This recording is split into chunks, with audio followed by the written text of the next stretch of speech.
Good morning, everyone. This is MTC on Air. This is the 20th of March 2024, and we are here with Richárd Szépi That's correct. from MOL Group, and we'll be talking a little bit more today about how MOL innovates with generative AI. Glad to have you here, Richárd. Thanks for having me. Thank you. A pleasure to be here. Perfect. So, could you tell us a little bit more about MOL Group, what it does?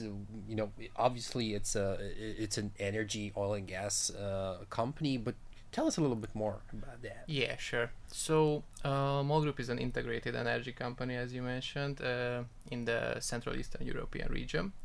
And the headquarters is in Budapest, Hungary. Mm-hmm. And just to introduce a little bit our operations, that we have operations in more than 30 countries all over the world, and we employ more than 24,000 people. As you mentioned, the main portfolio is the oil and gas, but we are engaged in much more things than that. We are in an integrated energy company, meaning that not only oil and gas but renewables are also in the portfolio, Mm-hmm. and we are also dealing with mobility solutions, for example, and we just recently entered the waste management industry. So, for example, MOL Group is responsible to handle the communal waste in Hungary, which is, extending our portfolio further on. Okay, that's super interesting because I was not aware that MOL is also into the waste industry as well as mobility. It's Could quite recent, I Could would say. could you tell us a little bit more about precisely about innovations at Mall and how you're scaling into different markets? Does Mall perceive really that going into those different businesses is an innovative way to grow their business? Absolutely. So I would say that innovation is in the core of the company. I know that everyone claims it, obviously, but for us, it really is true. The reason why it's true for us is we see an unprecedented, unseen level of challenges, not only in the industry but in the region as well, which we have to face. And digital innovation is definitely one of the solutions that we Mm-hmm. are looking at when we try to come up with new markets to enter, or to further increase the efficiency of our operations in the already existing operations that we have. So what we do is basically try to get better in those that we are already doing, and try to extend the portfolio that we currently have. I think it's an interesting one that I mentioned, that we entered the communal waste management Mm-hmm. industry, and the reason for that is we believe that it's a huge market to enter. So the amount of waste that we as people generate Every is, single day, right? yeah, definitely. And although we call it waste, sometimes it has huge potential in it, financially, operationally, and it extends and closes the loop that we have in circularity. So I would say that we will be able to close that loop pretty soon in generating oil and gas industry products, and then recirculating it through the waste management system and trying to reuse it again. That's very interesting. How would you see AI in general, and also specifically generative AI, helping in this endeavor of closing that circular economy loop? How do you think this might help? So AI, it's all over us. Everyone is trying to find out how to capture the value that lies in this powerful technology. Obviously, we are not different than anyone else. So we are trying to find the right use cases and apply those, implement them in small scale, and then be able to scale them up. Right now, we are in an exploratory phase, I Okay. would say. So we are constantly collecting use case ideas from our colleagues, try to implement them so we can scale them later. these use cases, we are looking at especially those at this time, which are able to deliver significant value in short and mid-term, not only on long term. Okay. So we have definitely a few interesting ones, especially regarding generally AI. And just to give you a few examples, for example, we started the analysis of weather data. So we're going to be better able to predict the weather, and this is a very useful input to better plan PV generation, for example. Okay, so generation of energy from renewables, right? So Definitely. from solar power. And I brought two more examples, which I can share. One is to analyze the customer or sales related data we have, which is a tremendous amount of data, and try to find out how to better predict customer behavior. I'm talking B2B here, and how to further increase customer satisfaction. Okay, that's very interesting. I can imagine that behind the scenes there has been a great effort in terms of data integration and in terms of data preparation. In the context of AI, in the experiences of MOL and in your experiences, how important it is to prepare the data, to have solid foundation in terms of storage of data and data management, to be able to use it for AI, to apply AI services on it? Great question. I heard this saying that your AI solution can only be as good as your data is, and we firmly believe in it. Just for those who haven't seen a refinery yet, just imagine a huge block of machines, enormous machines with literally thousands of data points, thousands of sensors. And obviously this generates a huge amount of data, and it is a huge task for us to try to have that in an organized format and in a usable format to create AI solutions. I believe not only the IT department but the business side of the company also has to collaborate and has to contribute to this basis that we are trying to build for the AI solutions. So definitely we are putting great efforts into the integration and the structure of the data. That's very interesting that you're saying that there needs to be like the multi-departmental effort within the company to achieve that. And it sounds to me that already MOL is quite advanced in terms of usage of data, in terms of maturity, in terms of experimenting and prototyping with artificial intelligence solutions. In your judgment, at what stage MOL is right now in terms of AI adoption? We would like to get there, but we are at the very beginning of the journey. So, as mentioned, we are collecting the use cases and trying to implement those. I would lie if I said that we are a very mature company from the AI point of view. What you mentioned is important, that we are trying to consolidate the data assets we have and try to build on those.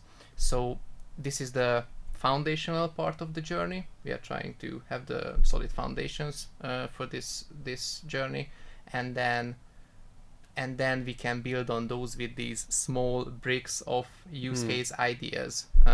So definitely a beginning stage, but a very interesting and inspiring one. Perfect. So there's going to be a lot of incremental work on those solid foundations that you have already built. Let me ask you, how do you envision the use of AI, machine learning, generative AI within your industry? And as you mentioned, it's not only oil and gas. In the case of MOL, it's also waste management. Yeah. It's also mobility. If you could elaborate on that, how does MOL see the future in the context of AI? So what we are really looking forward to is that we see AI will enable employees to automate certain repetitive processes and to eliminate administrative burden. Okay. This will enable our colleagues to concentrate, focus on more value creating tasks. I don't think it's a industry specific view, but rather a general one. Increasing productivity, right? Absolutely. And now that you mentioned productivity, what we are really looking forward to, and it's a more in the industry specific aspect, is the increased efficiency, both operational and organizational. I like to think that this is the most important aspect that we have to focus on to increase our efficiency, and the reason for that is very simple. The monetary and the product volumes that we work with are enormous. So even 1% of efficiency improvement can result in tons of CO2 emission reduction or millions of dollars in savings. This is why. Okay. By efficiency, you mean the efficiency of your refinery processes, or are you talking about more than just the production operations processes? No, definitely the organizational. The organizational as side as well. So production is definitely the most financially important part of it, but it will redefine, or at least in our industry, refine the ways how we work together, how we collaborate. So there will be an enhanced ways of working among colleagues, not only in the refineries but in the offices as well. Okay. Could you also tell me, what are those priorities in terms of the AI projects at MOL? Because you mentioned that you're right now experimenting, that you're building the use case base, but I've heard you already have some priorities. Could you tell us a little bit more? What is the first, let's say, challenge that MOL will tackle? Sure. So everything starts with safety. There are these infamous stories about failures of companies with AI, and we would like to avoid that. So what we believe that is it's incredibly important to introduce the technology, but do it in a safe manner. And I believe that our IT department is putting enormous effort into that area. Safety is definitely one. We would like to also concentrate on innovation as a whole, not only to enable our people to innovate with the new technology we introduced, but also to involve them and in the implementation and ideation of these use cases. We are also trying to concentrate on these mentioned new ways of working. How can we better collaborate with the new technology? How can we better organize ourselves? So culture, right? Definitely, Change in culture. definitely cultural change, and again, I would come back to efficiency, both in our refineries, in our logistics operations, and in the offices, how we work, how we collaborate, how we can streamline the processes that we currently have. Perfect. How do you see the further collaboration on AI use cases with Microsoft? Because the common story and cooperation between MOL and Microsoft has been going on for some time already. Yeah.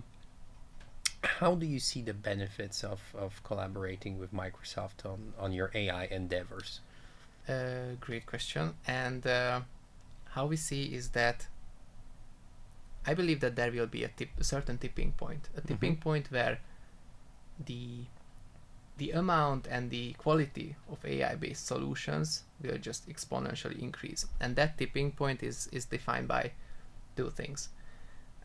One is to democratize the AI solutions, so enable almost anyone at the company to create AI-based solutions, and to develop a general organizational muscle that can deliver, this being usually the IT department of the company. So both on business side and on IT side, we have our job to do in the future. We have to enable our business colleagues so they can take part in it, they can create as well. And I believe that Microsoft has a very solid vision there to democratize the AI-based solutions. And also we have to work together with Microsoft closely in developing this organizational muscle that can deliver all those demands that we have in mind. Because this is what I see at this moment, that the level and the number of demands far exceeds the delivery capability. So this at the moment, and this is the tipping point that we have to get over so we can, improve. We can improve in that. That's a very solid point, and you mentioned also about how this will be a cooperation between business and between IT. In the context of an energy company such as MOL, have you already set up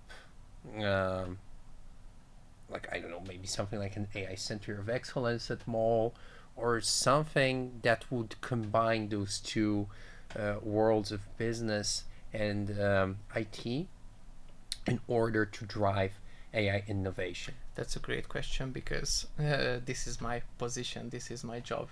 Exactly. We believe that the technology and the processes part of digitalization are incredibly important, but first of all, every digital transformation is a people transformation. So let's concentrate on the people aspects as well. And this is why my position exists as a digital community management expert, that we are trying to focus on the people aspects as well. And what do we mean by that? We mean the reskilling and upskilling of colleagues, the innovation and the knowledge sharing around digital topics.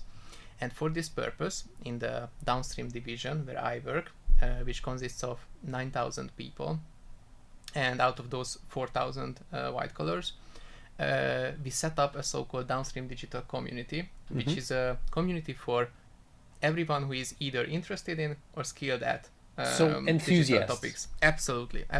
And these enthusiasts seem to be sometimes extremely skilled. You wouldn't even believe it.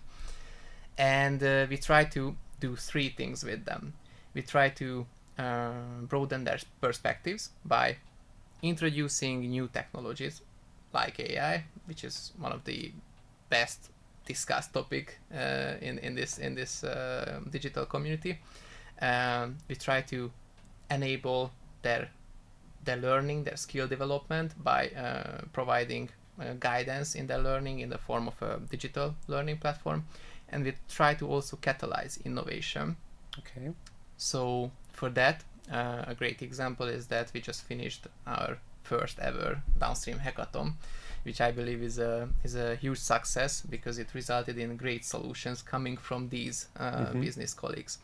And this specific hackathon was a great showcase of collaboration between IT and business colleagues, and even external partners contributing to one solution. So in other words, like a validation of that community centered around innovation at MOL. Could you also tell us, as a result of this hackathon, will you be introducing some of those effects of the hackathon into production? Definitely. So the maturity of these solutions are various, I would say that. So there are a few ones which are really just discovery ones, but there are very mature solutions among the ones that we received at the very end of the competition. We see great potential in especially in a few of them. Just to give you an example, the solution that won the competition, one of the solutions that won the competition, there were two winners at the very end, is something that would be perfect for scaling across all our logistics terminals. So that's definitely something that we will look into and that we will try to implement in the future. If you could tell me, because this is super interesting, how many of these logistics terminals, like more or less, do you have? Like in terms of scaling, like are we talking like 20 plus. 20 plus? Yeah, 20 20 plus. So the impact for entire group will be huge. Definitely. Perfect. You know, this is quite interesting what you mentioned about prototyping, about the hackathon. You know, from your perspective as a person who works between the world of business and IT, in order to set up internally this kind of hackathon, this kind of community, who do you need, or where do you need buy-in in terms of, you know, empowerment? Because I need to imagine that probably in energy companies there's sometimes resistance to change. Absolutely. If you could just tell us, who gave you like the empowerment, or where did you get empowerment from to enable this sort of design thinking and prototyping mindset? Absolutely. So as you mentioned, the industry is historically quite rigid, quite resistant to innovation, as we work with enormous machines, as we work with enormous volumes of products and money. It's always the first thing that we look at is to ensure that it's running smoothly. And if it is there, then we can start the innovation. That's why it's historically quite resistant to change. It's not easy to change. And here in this example, I think it's highlighted that when you start a digital transformation or even an AI transformation, then the very first thing that you have to have is the buy-in of the top management. And I'm talking about the highest ranked guys of the organization. C-level, absolutely. And in our case, it's something that we got. So we try to actively educate them about the possibilities of this digital community story as a whole, and the hackathon, what we believe it can deliver in the future. And I believe that at the moment we are living up to those promises, that we can truly generate those that we promised, and it's a great thing that we feel that the support of the business leaders is there, not only from the rewards point of view, but culturally, that they encourage their people to take part in this competition. And for example, I have these great experiences of walking down the aisle in the headquarters we have, and one of the SVPs asking me how is the certain idea coming from the hackathon, and what's the status of it, and that's something that shows they have their interests, pure interest in that, right? Absolutely. And Richard, because you've already been working with AI technologies, I see that you're super interested. You are an enthusiast, as already mentioned. How do you personally see the future of AI? Well, one thing I see is that decisions are extremely important and of high value in our industry. I believe it's true to other industries as well, but in energy industry it's incredibly important to make and take the right decisions. And this is one of the areas that I see that the increased availability of prescriptive and predictive analytics will allow the decision makers of the company and the whole industry to make more informed and educated decisions, so they can reach the peak of organizational and operational performance. This is the most important part I see. Other than that, we already touched the collaboration, communication part of it. Just imagine a world where communication is perfect in such a huge organization. I think that would be like a In terms of efficiency, that's an absolute revolution. Yeah. And obviously it will never be perfect, but the potential to improve is definitely there. The collaboration tools and the efficiency of communication can so much be enhanced that we can just increase the productivity and the efficiency of the company to a whole new level.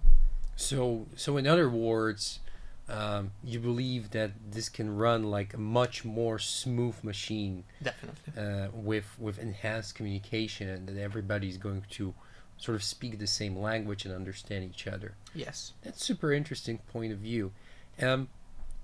Lastly, Richard, we are here at Microsoft Technology Center in Warsaw. Could you tell us how do you like it so far here? Sure. Is it actually up to your expectations of what this would be in terms of experience? We can also say that we are in day 2 today with the workshop. Yesterday we had a more sort of an envisioning session. How did you like it? Yeah. I will start at the very beginning that I believe that knowledge sharing as a concept is extremely important in our industry, in all of the industries, in digitalization, and MTC is an example of that. That we came here and had a sneak peek into solutions coming from other industries, which we already learned that it's extremely useful. We can learn from others. We can learn from different industries. We can learn from completely different companies. We can learn from completely out of the box solutions and try to apply those in our industry. So the reason I enjoy being here is because it's centered around knowledge sharing.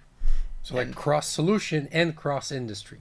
Yes, and not only the solution and the industry, but the mind and the atmosphere. The atmosphere, the approach is absolutely something that can add to the value of people visiting the Microsoft Technology Center, and this knowledge sharing is something that I cannot express and emphasize how important is, because and good thing is that what I see is that people are willing to share. So we even had examples of competitors presenting their solution to us, because people and business professionals are willing to share knowledge about digital topics, and obviously in a totally confidential way, but still inspire each other to get better, because we are not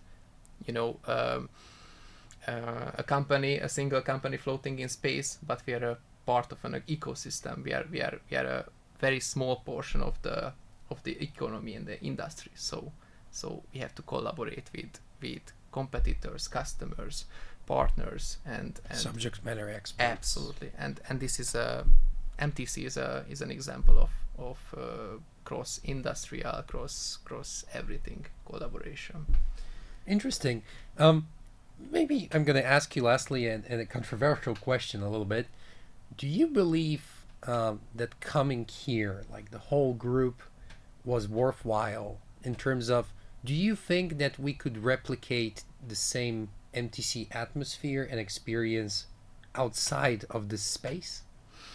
I believe so. The conversations that we have already had, for example, yesterday with my colleagues, right after the presentations, were meaningful, and I could sense the value in them, because we came here, got an additional layer of knowledge to the already existing layer, and started to immediately, but I really mean it immediately, after a few minutes of the finish of the last presentation, we started to have conversations about potential use cases. And now I believe that this is our responsibility to go back and try to filter the essence of the knowledge and utilize it and implement those use cases that we come up with at the company we work at.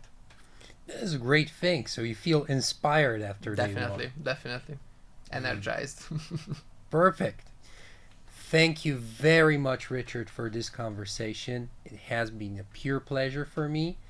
My guest at MTC On Air has been Richárd Szépi from MOL Group, and this has been Piotr Głowacki for MTC On Air. Thank you very much. Thank you.